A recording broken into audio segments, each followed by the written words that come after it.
Chers concitoyens, je suis Essozemna Marguerite Nyakade, ancienne ministre des Armées du Togo. Je viens vers vous aujourd'hui avec respect pour la première fois en vidéo en tant que citoyenne togolaise. Je viens vous parler avec franchise et responsabilité, mais également avec un profond amour pour notre pays, le Togo. Je suis consciente que ma prise de position peut surprendre et déranger. Depuis la diffusion de mes tribunes, certains disent que je m'exprime par amertume ou par frustration. D'autres doutent de mes actions et pensent que je ne peux pas vouloir d'une sincère unité ou du changement. Je sais ce que cela peut représenter dans l'imaginaire collectif.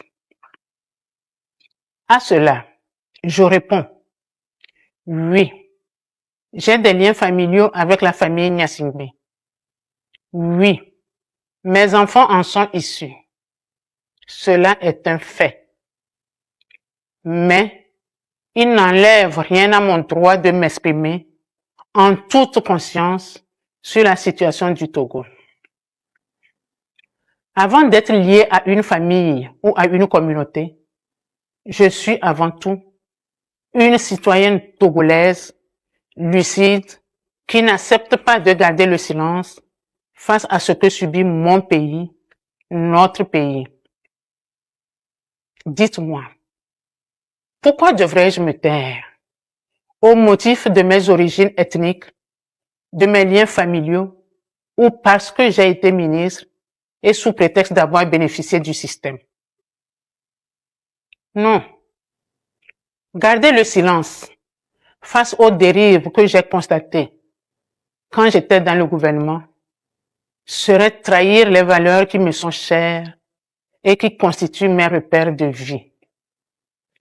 Ce serait renier ma conscience. Ce serait trahir le peuple togolais.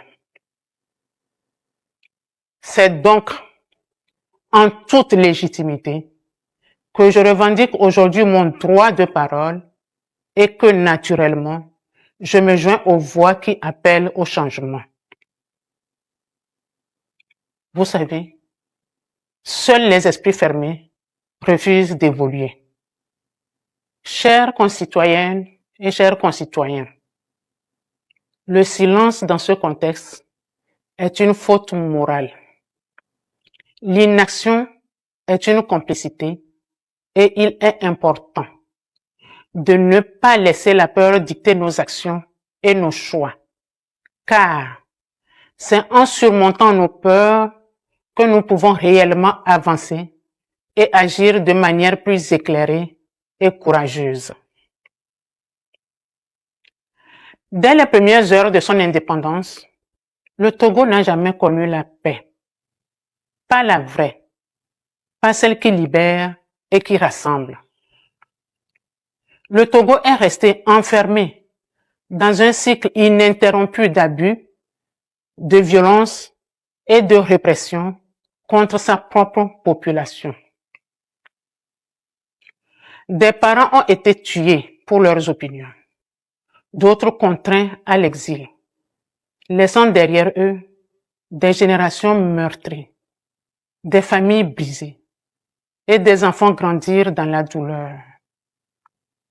Des Togolais, qu'ils soient du nord, du sud, de l'est ou de l'ouest, ont été contraints de fuir leur propre pays, non pas pour une meilleure vie, mais pour survivre.